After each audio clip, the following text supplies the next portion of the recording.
3, saya ingin menjelaskan tentang peran staf perawat lansia atau etika profesi. Yang pertama, pertimbangan terhadap privasi penting bagi staf perawat lansia untuk memperhatikan privasi agar pengguna tidak merasa malu. Contohnya, ketika pasien atau lansia sedang dimandikan, kita harus menjaga privasinya agar pasien tersebut tidak merasa malu. Yang kedua, menjaga kerahasiaan staf perawat lansia harus mengetahui informasi tentang pengguna agar dapat menyediakan perawatan lansia yang tepat kepada pengguna. Namun, staf perawat lansia tidak diperkenankan membicarakan dengan orang lain tentang informasi pribadi pengguna tanpa izin, dan staf perawat lansia tidak boleh mengirim informasi tentang pengguna di internet, media sosial, dan sejenisnya. Contohnya, kita tidak boleh membicarakan lansia tersebut kepada teman sejawat ataupun di luar dari itu, dan tidak boleh memotret atau memposting ke media sosial tentang lansia tersebut. Yang ketiga adalah pembatasan fisik. Dampak negatif pembatasan fisik dapat menurunkan kemampuan lansia, dapat memperburuk dimensi pengguna atau bisa lansia tersebut lupa ingatan.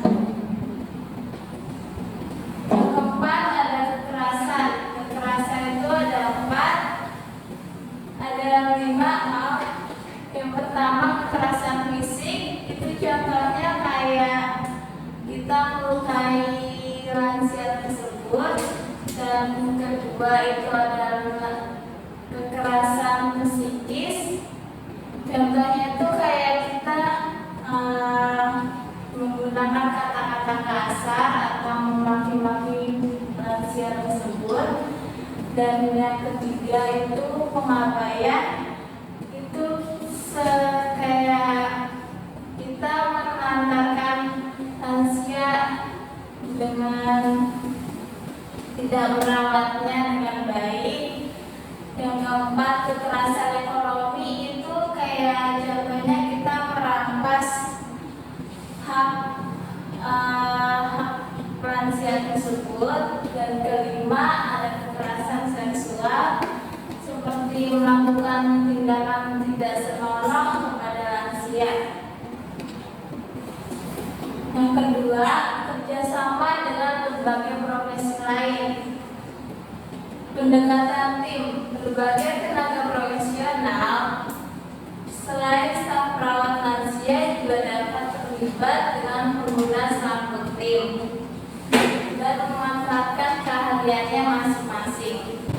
Peran dan fungsi profesi lain. Dokter sebagai mendiagnosa atau sebagai yang mengatur perawat untuk melakukan tindakan, dan perawat sebagai yang melakukan tindakan kepada pasien atau merawat lansia. Dan juga tenaga profesional yang melakukan tindakan medis. Tindakan medis dilakukan berdasarkan pengetahuan dan keahliannya.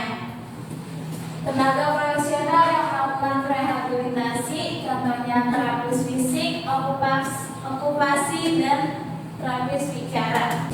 Tenaga profesional terkait makanan. Ada pengguna yang harus dipertimbangkan bentuk makanan dan kalori karena penyakit yang dideritanya. Jadi kita tidak boleh asal mengasih makanan ke lansia tanpa kita tahu dia memiliki riwayat penyakit apa.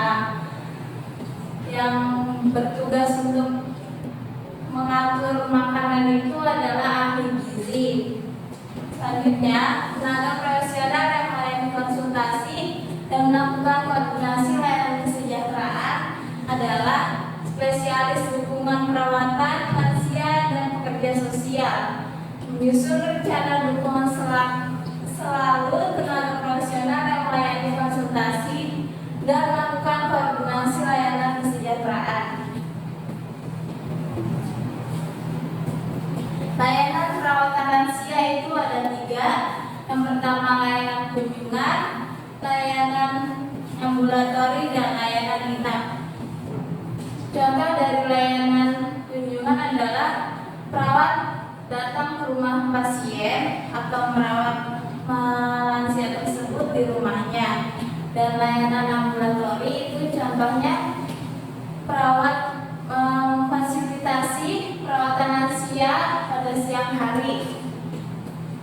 Terus yang ketiga ada layanan inap, itu seperti menyediakan fasilitasi di panti jompo ataupun di rumah sakit tersebut. Proses perawatan lansia, setelah perawatan lansia melakukan perawatan sesuai dengan rencana. Kalau nggak sesuai rencana, bakal berantakan semuanya. Terus harus ada alur dasar perawatan lansia. Yang pertama itu ada penilaian. Penilaian itu mengumpulkan semua data pribadi lansia, dan selanjutnya melakukan rencana apa yang mau dilakukan kepada lansia tersebut, dan ketiga itu melaksanakannya dengan baik sesuai dengan rencana, dan keempat itu mengevaluasi apakah perawatan yang dilakukan itu sesuai dengan prosedur atau tidak. Sekian penjelasan dari saya. Apakah ada pertanyaan? Dan kurang lebihnya mohon maaf. Assalamualaikum